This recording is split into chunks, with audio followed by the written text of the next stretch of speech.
Hi, and welcome, colleagues, to this, the next in my series of weekly podcasts. This is the last podcast before we break for Christmas.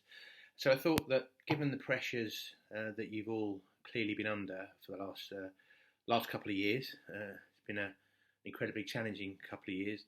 I thought it's right that we end the year with a message on well-being, and I really hope that during the Christmas break you'll be able to get the opportunity to catch your breath, reflect, and hopefully recharge the batteries.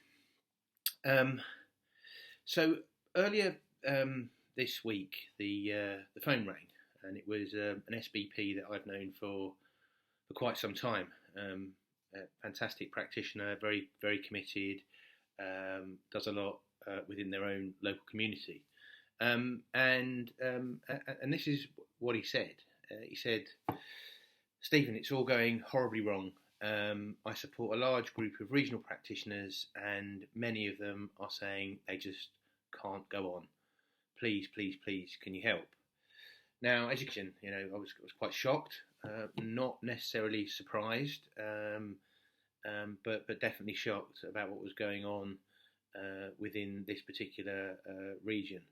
And I made a commitment to do whatever I could, and I was able to quite quickly identify some urgent wellbeing counselling. And as an institute, we've actually been able to coordinate a professionally facilitated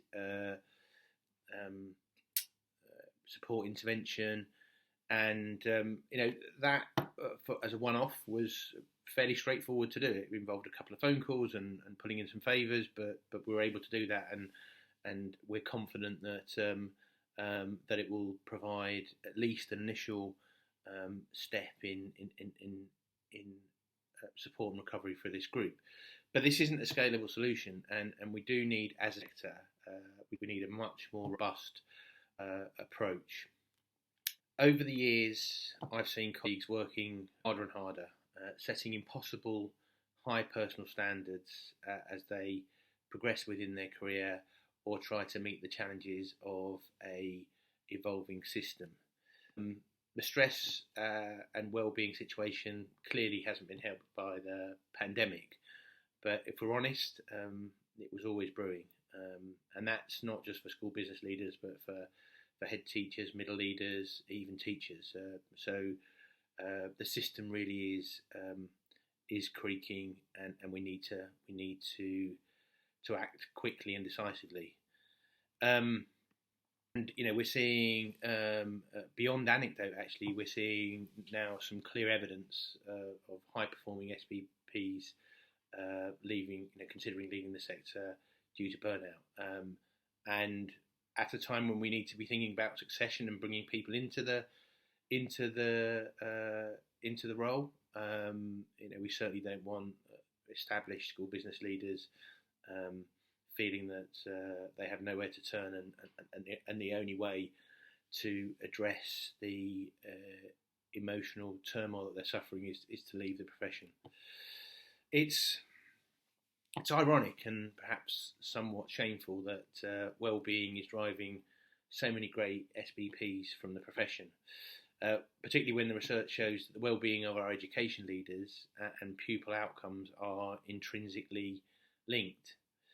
And the main reason people come into education is a belief that they can positively change the life chances of young people. Now, I think it's probably also fair to say that that there are a number of factors that exacerbate the SBP well-being situation. Some of them are institutional.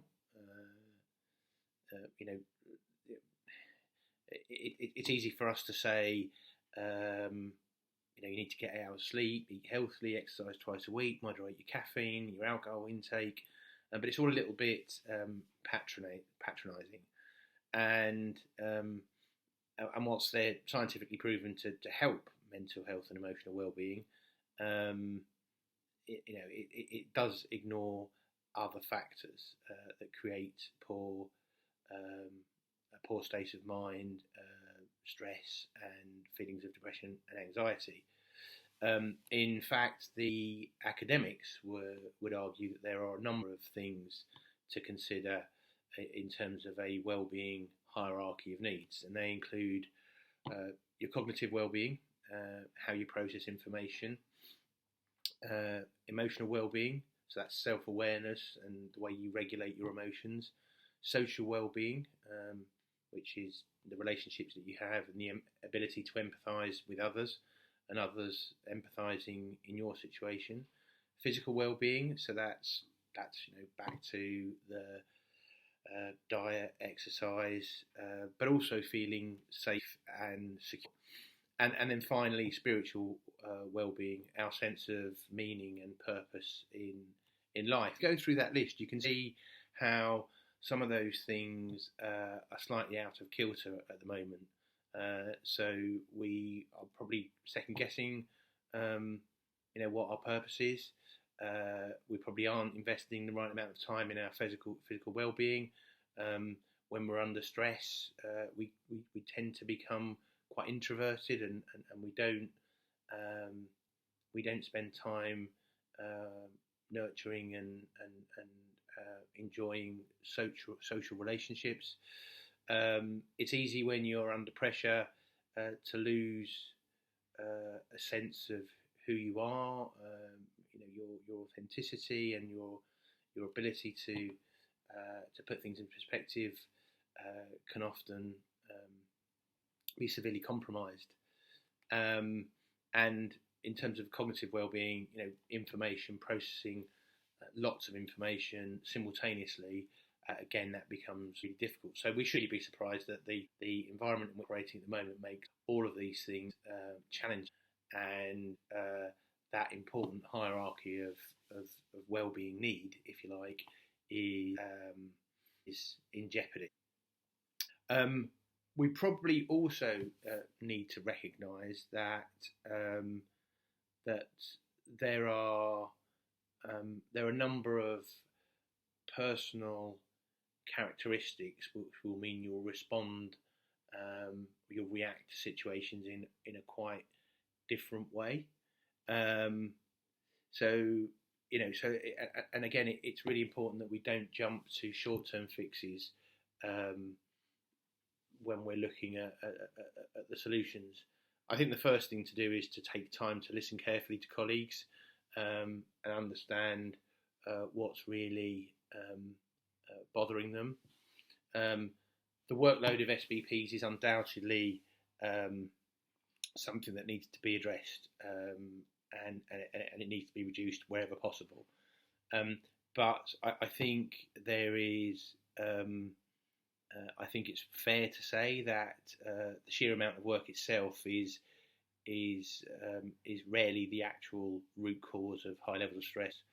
And just to give you an idea of, again, what the research says, it can be things like a lack of guidance, a lack of clarity in terms of what needs to be done and in what order, a lack of process and procedure, systems that aren't providing the kind of support that would make the job more manageable, more tolerable.